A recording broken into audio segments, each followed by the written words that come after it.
ने बूटियन पेविलियन को फिर से बना लिया था, जिसके बाद उसने रॉय को कुछ लाइटनिंग फ्रूट्स दिए थे ताकि वो अपना कल्टीवेशन लेवल जल्दी से बढ़ा सके और एलेक्स की गैर मौजूदगी में सी किंगडम को संभाल सके। इसके थोड़ी देर बाद एलेक्स को जेस का एक लेटर मिला था जिसमें लिखा था कि वो किसी काम से माउंट बुलाओ चला गया है। अब आगे तो एपिसोड 97 की शुरुआत में हम जेस को देखते हैं जो माउंट बुलाओ के एक डिवाइन ऑल्टर में बैठकर कल्टीवेशन कर रहा था। तभी वहाँ एलेक्स आ जाता है जो माउंट बुलाओ के लोगों से बचने के लिए मॉस्किटो फॉर्म की मदद से वहाँ आया था। अब एलेक्स जेस से कहता है कि जिस अल्टर में तुम कल्टीवेशन कर रहे हो उसमें कल्टीवेशन करने के लिए बहुत ज्यादा स्ट्रेंथ लगती है, इसलिए तुम्हें ये नहीं करना चाहिए। उसी वक्त वहाँ उन दोनों के पेरेंट्स भी आ जाते हैं जो जेस से कहते हैं कि अगर तुम्हारा भाई हमें लेटर देकर नहीं बताता तो हमें पता ही नहीं चलता कि तुम क्या कर रहे हो। इसके बाद जेसन जेस से पूछता है कि तुम बिना किसी को बताए यहाँ क्यों आ गए। इस पे जेस अपने कल्टीवेशन को रोक के जेसन को बताता है कि nirvana supreme plan finally start हो चुका है। ये सुन के जेस के मॉम डैड हैरान हो जाते हैं, पर एलेक्स को कुछ समझ नहीं आता कि वो किस प्लान की बात कर रहा है। तो जेस एलेक्स को बताता है कि माउंट बुलाओ का एक एल्डर बहुत समय पहले अपर वर्ल्ड के मिस्टीरियस एरिया में कुछ खास चीज ढूंढने गया था, लेकिन अपनी लाइफ और डेथ का रिस्क लेने के बाद भी उसे वो चीज नहीं मिली। पर वहां से आते समय उसे एक इमोर्टल बोन मिल गई जो परफेक्ट कंडीशन में नहीं थी, लेकिन उसी समय तुम्हारी सुप्रीम बोन की चर्चा दुनिया भर में फैल गई। इसलिए उस एल्डर को लगा कि तुम्हारा ब्लड उस बोन को ठीक कर सकता है। पर तुम्हारे अंदर सुप्रीम बोन पहले से ही थी, लेकिन मेरे अंदर भी तुम्हारा ही ब्लड था, इसलिए एल्डर ने मुझे चुना। ये सुन के एलेक्स के पेरेंट्स चौंक जाते हैं। साथ ही वो ये भी समझ जाते हैं कि इसलिए बुलाओ माउंटेन के बाकी एल्डर्स एलेक्स के पेरेंट्स को दूसरा बच्चा पैदा करने के लिए फोर्स कर रहे थे। तभी एलेक्स जेस से कहता है कि मैं ये तो समझ गया हूँ कि वो एल्डर इस इमोर्टल बोन से किसी को ताकतवर बना के उस खास चीज को पाना चाहता है, लेकिन मुझे ये समझ नहीं आ रहा कि अगर ये बोन दूसरों को पावरफुल बनाती है तो वो एल्डर इसे अपने अंदर ही ट्रांसप्लांट क्यों नहीं कर लेता। इस पे जेस एलेक्स को बताता है कि अगर उस बोन को सही बॉडी में नहीं डाला गया तो वो बोन डिस्ट्रॉय हो जाएगी और उस बॉडी को भी थोड़ा डैमेज कर देगी। इसलिए उस एल्डर ने ऐसा नहीं किया क्योंकि उसका अब तक कोई वंशज नहीं है। ये सुन के जेसन जेस से कहता है कि वो एल्डर खुद की लाइफ छोड़ के तुम्हारी लाइफ रिस्क में डाल रहा है, क्या तुम्हें ये नहीं दिखता। इस पे जेस बोलता है कि भले ही उस एल्डर को वो खास चीज चाहिए, लेकिन ये बोन मेरी ताकत बहुत तेजी से बढ़ा देगी, इसलिए मैं इस मौके को नहीं छोड़ सकता। इस पे एलेक्स उसे कहता है कि अगर तुम अच्छे से मेहनत करो तब भी तुम्हारी स्ट्रेंथ बढ़ जाएगी, तो फिर तुम ऐसी खतरनाक चीजों का इस्तेमाल क्यों करना चाहते हो। ये सुन के जेस उसे कहता है कि तुम्हारे कल्टीवेशन का तुम्हारा तरीका है और मेरे कल्टीवेशन का मेरा तरीका, इसलिए तुम मेरे मेथड को नहीं समझ पाओगे। ऊपर से तुम्हें मेरे मैटर में नहीं बोलना चाहिए क्योंकि पहली बात तो तुम्हारे पास भी सुप्रीम बोन है और दूसरी बात कि लोअर वर्ल्ड में मेरे अलावा इस बोन को किसी और का ब्लड ठीक नहीं कर सकता है। ये सुन के जेसन जेस से कहता है कि पर इसमें बहुत ज्यादा रिस्क है और तुम्हें कुछ हो गया तो हम क्या करेंगे।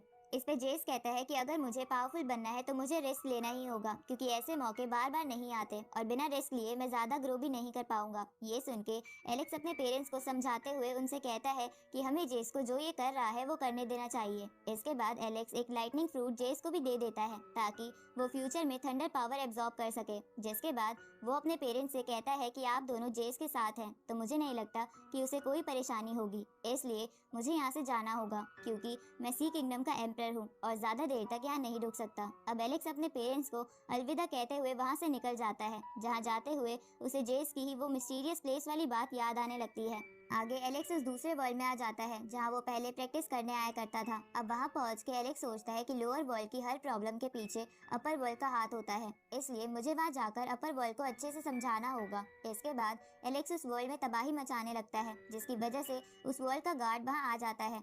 तो एलेक्स उससे कहता है कि मैं आपसे कुछ सवाल पूछना चाहता हूँ कि क्या ये वर्ल्ड अपर वर्ल्ड से कनेक्टेड है। इस पे वो गार्ड बोलता है कि तुम्हारे सवालों के जवाब तुम्हें खुद ही ढूंढने होंगे और ये कह के वो गार्ड वहाँ से चला जाता है।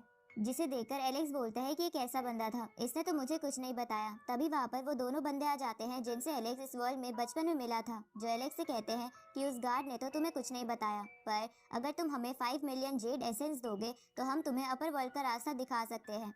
ये सुन के एलेक्स उन्हें डराते हुए कहता है कि मैंने सुना है कि तुम लोगों को कहते हो कि मैं तुम्हारा स्टूडेंट हूँ और ये कह कहकर तुम मेरे नाम पर अपना सामान बेचते हो, इसलिए चलो उस सामान का प्रॉफिट मुझे भी दो। ये सुन के वो दोनों घबरा जाते हैं क्योंकि वो प्रॉफिट 5 मिलियन से ज्यादा था, इसलिए वो एलेक्स से कहते हैं कि हम तीनों तो दोस्त है ना, तो चलो हम तुम्हें फ्री में ही वहाँ का रास्ता बता देंगे, लेकिन उसके लिए तुम्हें बस इस वर्ल्ड के रिकॉर्ड तोड़ने होंगे जैसा कि तुम पहले किया करते थे, ताकि हम थोड़ा और प्रॉफिट कमा सके। ये सुन के एलेक्स उन दोनों से पूछता है कि कहीं तुम झूठ तो नहीं बोल रहे हो कि अगर मैं वो रिकॉर्ड तोड़ भी दूं तब भी तुम मुझे कुछ ना बताओ। इस पे वो दोनों बोलते हैं कि नहीं, हम झूठ नहीं बोल रहे, और वैसे भी हम तुमसे झूठ कैसे बोल सकते हैं, तुम इतने पावरफुल जो हो। तो ये सुन के एलेक्स उस वर्ल्ड के बहुत सारे रिकॉर्ड कुछ ही मिनट्स में तोड़ देता है, जिसे हजारों सालों पहले बनाया गया था। साथ ही वो दोनों बंदे भी अपना थोड़ा सा कंट्रीब्यूशन दे के एलेक्स के रिकॉर्ड्स में अपना नाम भी लिखवा लेते हैं और उन रिकॉर्ड से मिलने वाले प्रॉफिट को भी रख लेते हैं। इसके बाद एलेक्स उनसे पूछता है कि मुझे कितने रिकॉर्ड और तोड़ने पड़ेंगे। इस पे वो दोनों कहते हैं कि बस बस तुमने बहुत सारे रिकॉर्ड तोड़ दिए, इसलिए हम तुम्हें बता देते हैं कि जिस प्लेस को तुम ढूंढ रहे हो वो इसी वर्ल्ड के लास्ट में है। ये सुन के एलेक्स उनसे कहता है कि अगर वो जगह इस वर्ल्ड में ही है तो तुमने मुझे पहले क्यों नहीं बताया। इस पे वो लोग कहते हैं कि हम ये बात भूल गए थे और वैसे भी तुम रिकॉर्ड्स तोड़े ही जा रहे थे, इसलिए हमने तुम्हें डिस्टर्ब नहीं करा। ये सुन के एलेक्स को उन दोनों पर शक होता है और वो उन दोनों से पूछता है कि तुम दोनों हो कौन। इसमें वो दोनों नाटक करते हुए बोलते हैं कि ये बात तो हमें भी याद नहीं है। आगे वो दोनों एलेक्स को उस वर्ल्ड के लास्ट एरिया में ले आते हैं जहाँ एक गेट बना हुआ था, तो उनमें से एक बंदा उस गेट को खोल देता है, जिसके बाद एलेक्स को वहाँ एक रास्ता दिखता है। तभी उनमें से एक बंदा एलेक्स से कहता है कि ये सेलेस्टियल पाथ है जो इस वर्ल्ड को अपर वर्ल्ड से कनेक्ट करता है। ये सुन के एलेक्स उस रास्ते पर निकल जाता है। तभी वहाँ खड़े कुछ और लोग उन दोनों जनों से पूछते हैं कि क्या हम भी इस रास्ते पर जा सकते हैं, जिसपे वो दोनों उसे कहते हैं कि हाँ जरूर, लेकिन ये रास्ता बहुत ही डेंजरस है। ऊपर से तुम इस रास्ते पर सिर्फ चल सकते हो, उड़ नहीं सकते, जिसकी वजह से तुम्हारा सिर्फ एक कदम तुम्हारी जान ले सकता है। पर ये वर्ल्ड नकली होने की वजह से तुम असलियत में तो नहीं मरोगे, लेकिन तुम इतना इंजर्ड हो जाओगे कि तुम्हें बहुत समय आराम करना पड़ेगा। ये सुन के वो लोग डर जाते हैं। इस तरफ एलेक्स उस सेलेस्टियल पाथ पर तेजी से भागता हुआ आगे जा रहा था, जहाँ ठीक 3 दिन बाद वो उस रास्ते को पार करके एक जगह पहुंच जाता है, जिस जगह पर एक फॉर्मेशन बनी हुई थी, जिसे टच करते ही एलेक्स बहुत दूर खिसक जाता है। तो ये देखकर एलेक्स अपनी पंच की एनर्जी से उस फॉर्मेशन को तोड़ देता है और आगे आता है, जहाँ उसे अपने सामने एक बड़ा सा गेट दिखता है, जिसके सामने एक खूबसूरत लड़की खड़ी हुई थी जो तियानजियान एकेडमी से थी और उसका नाम फेंगवू था। अब वो लड़की एलेक्स को देखकर उससे पूछती है कि क्या तुम एक बीस्ट हो। इस पे एलेक्स उस लड़की से कहता है कि इस हिसाब से तो तुम एक चुड़ैल हुई। ये सुन के फेंगवू गुस्सा हो जाती है और कहती है कि मैं एक फेरी हूँ। इस पे एलेक्स उसे कहता है कि तो मैं भी एक एम्परर हूँ, ना कि एक बीस्ट। इसके बाद एलेक्स फेंगवू से पूछता है कि इस दरवाजे की दूसरी ओर क्या है। इस पे वो लड़की एलेक्स से कहती है कि तो तुम्हें नहीं पता कि इसके पीछे क्या है, इसका मतलब तुम जरूर लोअर वर्ल्ड से हो, पर 10,000 सालों में कोई भी बीस्ट इस रास्ते पर ऊपर नहीं आया है। लगता है आज मैं बहुत लकी हूँ, क्योंकि मैं तुम्हें अपने व्हीकल के रूप में इस्तेमाल करूंगी। ये सुन के एलेक्स फेंगवू से बोलता है कि क्या तुम्हें डर नहीं लगता कि तुम्हें कोई पकड़ के व्हीकल की तरह इस्तेमाल न कर ले। जिस पे फेंगवू बोलती है कि इस जगह पर सबका कल्टीवेशन लेवल एक जैसा होता है, पर क्योंकि तुम लोअर वर्ल्ड से हो इसलिए तुम सेम लेवल पर होने के बावजूद भी मुझसे मुकाबला नहीं कर पाओगे, क्योंकि लोअर वर्ल्ड के कल्टीवेशन मेथड्स बहुत ही बेकार हैं। ये सुन के एलेक्स कहता है कि चलो देखते हैं कि कौन कितना ताकतवर है। ये सुन के फेंगवू तुरंत ही एलेक्स के पास आकर क्लोज रेंज में उससे फाइट करने लगती है, पर एलेक्स उसे दूर कर देता है और मन में सोचता है कि क्लोज रेंज की फाइट में तो मैं किसी से भी नहीं डरता। तभी फेंगवू फिर से क्लोज रेंज में आके एलेक्स से लड़ने की कोशिश करती है, पर एलेक्स उसके लेग को पकड़ लेता है, लेकिन फेंगवू एलेक्स के चंगुल से छूटकर पीछे हो जाती है और उसे एक लात मारती है, जिससे एलेक्स भी थोड़ा पीछे हो जाता है और सोचता है कि इस लड़की की बॉडी तो बहुत स्ट्रांग है। इधर फेंगवू भी यही सोच रही थी, साथ ही वो ये भी सोचती है कि एलेक्स कोई रेयर बीस्ट है। इसके बाद फेंगवू एलेक्स पर डिवाइन एरो टेक्निक से हमला करती है और उससे कहती है कि अगर ये मेरी असली बॉडी होती तो मैं तुम्हें कब का पकड़ चुकी होती। इधर एलेक्स शील्ड बना के उन एरो से बच जाता है। तभी फेंगवू एलेक्स को फिर से किक मारने की कोशिश करती है, लेकिन इस बार एलेक्स उसे ही पीछे फेंक देता है और उसे कहता है कि तुम्हारी बॉडी इतनी भी स्ट्रांग नहीं है, तुम्हारी पिछली किक में कोई टेक्निक थी जिसकी वजह से वो इतनी पावरफुल थी। ये सुन के फेंगवू बोलती है कि ये बात तुम्हें अब पता चली, वो मेरी लाइट टेक्निक थी जिसे मैंने बहुत मेहनत से ट्रेन किया है। इसके बाद फेंगवू एलेक्स को अपना नाम बताते हुए उससे कहती है कि मैं तुम्हें अपर वर्ल्ड में ले जाने के लिए तैयार हूँ, लेकिन उसके बदले तुम्हें मेरा व्हीकल बनना होगा, क्योंकि तुम बहुत ही रेयर और पावरफुल बीस्ट हो।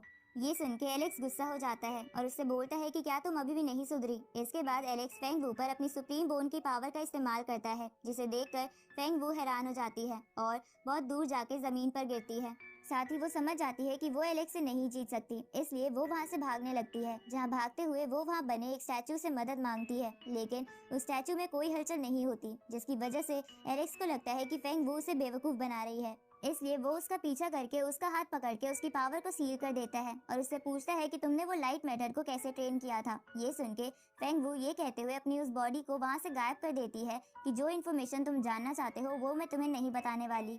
ऊपर से मैं फ्यूचर में तुमसे मुझ पर अटैक करने का बदला जरूर लूंगी। अब फेंग वू के वहां से जाने के बाद उस बॉडी की स्पिरिचुअल एनर्जी एक स्वॉर्ड में कन्वर्ट हो जाती है। तो एलेक्स उस स्वॉर्ड को उठा लेता है और कहता है कि लगता है कि आज मैं बहुत अनलकी हूँ। इसके बाद एलेक्स उस दरवाजे की दूसरी ओर जाने लगता है, पर तभी उसकी नजर उस स्टैचू पर फिर से जाती है और वो सोचता है कि फेंग वू इस स्टैचू से मदद क्यों मांग रही थी। कहीं ये स्टैचू सच में कुछ और तो नहीं। अब ये बात टेस्ट करने के लिए एलेक्स अपने बाल से उस स्टैचू पर अटैक करता है, ताकि अगर वो स्टैचू सच में कोई गार्ड हो तो वो अपनी जगह से हिले। लेकिन ऐसा नहीं होता, जिसकी वजह से एलेक्स समझ जाता है कि वो सच में एक स्टैचू है। उसी वक्त वहाँ पर तियानजियान एकेडमी के दो और स्टूडेंट आ जाते हैं और उससे पूछते हैं कि तुम कौन हो और तुम्हारे हाथ में फेंग वू की तलवार क्यों है। जिसपे एलेक्स उनसे कहता है कि फेंग वू ने ही मुझे ये तलवार दी है। अब एलेक्स ये कहते हुए उन दोनों जनों को बेहोश कर देता है और उन्हें बांध देता है, जहाँ होश आने पर वो दोनों घबराते हुए एलेक्स से कहते हैं कि तुम बीस्ट हमसे क्या चाहते हो। इस पे एलेक्स इस सिचुएशन का फायदा उठाते हुए इन्फॉर्मेशन निकालने के लिए उनसे कहता है कि वैसे तो मुझे बहुत भूख लगी है, लेकिन मैं तुम्हें खाऊंगा या नहीं ये इस बात पर डिपेंड करेगा कि तुम मेरे सवाल का क्या जवाब देते हो। इसके बाद एलेक्स उन दोनों से पूछता है कि इस गेट की दूसरी तरफ क्या है। इस पे वो लोग कहते हैं कि वहाँ एक स्पिरिचुअल वर्ल्ड है जिसे अपर वर्ल्ड के एंशिएंट गॉड ने बनाया था। इसके बाद एलेक्स उन दोनों से पूछता है कि ये किस तरह का स्टैचू है। ये सुन के वो दोनों एलेक्स को बताते हैं कि ये स्पिरिचुअल वर्ल्ड का गेट कीपर था, लेकिन इसे मरे हुए बहुत समय हो गया है, इसलिए इसकी ऐसी हालत हो गई है। अब एलेक्स उन दोनों से बोलता है कि तुम दोनों ने ये तलवार देखते ही पहचान ली कि ये फेंग वू की तलवार है, तो क्या वो लड़की बहुत फेमस है। इस पे वो दोनों कहते हैं कि फेंग वू तियानजियान एकेडमी की फर्स्ट बैच की स्टूडेंट में से एक है, जिसकी वजह से सब उसे क्वीन बुलाते हैं, क्योंकि कई लोगों का मानना है कि उसे कोई नहीं हरा सकता, इसलिए हम उसके वेपन के बारे में इतने अच्छे से जानते हैं। उसी वक्त वहाँ एक बीस्ट आ जाता है और कहता है कि मैंने सुना है कि यहाँ पर लोअर वर्ल्ड से कोई बीस्ट है, इसलिए मैं उस बीस्ट को टॉर्चर करने के लिए यहाँ आ गया हूँ। अब